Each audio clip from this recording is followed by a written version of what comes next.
Hello everyone.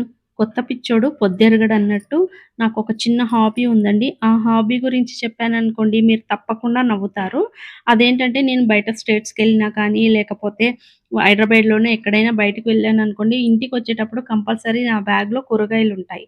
అలాగే మొన్న నేను తిరుపతికి వెళ్ళినప్పుడు కచ్చి టమాటాలు కనిపిచ్చాయండి. అసలు ఎంత బావున్నాయో ఫ్రెష్‌గా నిగనిగలాడుతూ ఉన్నాయి. పక్కనే పచ్చిమిర్చి కూడా ఉన్నాయండి.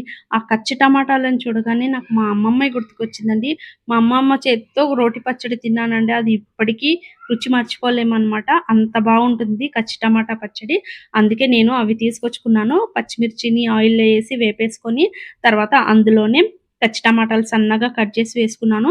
ఇవి చాలా గట్టిగా ఉన్నాయన్నమాట. అందుకని కొంచెం సన్నగా కట్ చేసుకున్నాను. తర్వాత సాల్ట్ వేశాను. తర్వాత అలాగే పుదీనా గూడా ఫ్రెష్‌గా తెచ్చుకున్నాను. అది గూడా వేశాను. కొద్దిగా పసుపు, అలాగే చింతపండు మనం పులుపుని బట్టి వేసుకోవాలండి. తర్వాత నేను ముందే జీలకర్ర, నువ్వులు, ఇంకా మెంతులు వేపి పెట్టుకున్నాను. అది ఫస్ట్ పౌడర్ కొట్టేసుకున్నాను. అది కొట్టేసి కొంచెం బరకగా అయిన తర్వాత నేను టమాటాలు మొత్తం వేశాననమాట. వేసి తర్వాత వెల్లిపాయలు గూడా వేశాను. వెల్లిపాయలు వేసుకుంటే చాలా బావుంటాయి. వేపకుండా వేసుకుంటే ఇంకా చాలా బావుంటుంది. తర్వాత పోపు పెట్టానండి. నిజంగా సూపర్ అంటే సూపర్‌గా వచ్చిందండి. పచ్చడి మాత్రము చిన్నప్పుడు మా అమ్మమ్మ చేసిన రోటి పచ్చడి టేస్టే వచ్చిందండి. చూసారు గదా! నా హాబీ ఎలాంటిదో. మీకెలాంటి హాబీస్ ఉన్నాయో కామెంట్ బాక్స్‌లో చెప్పండి. Okay. Thank you so much.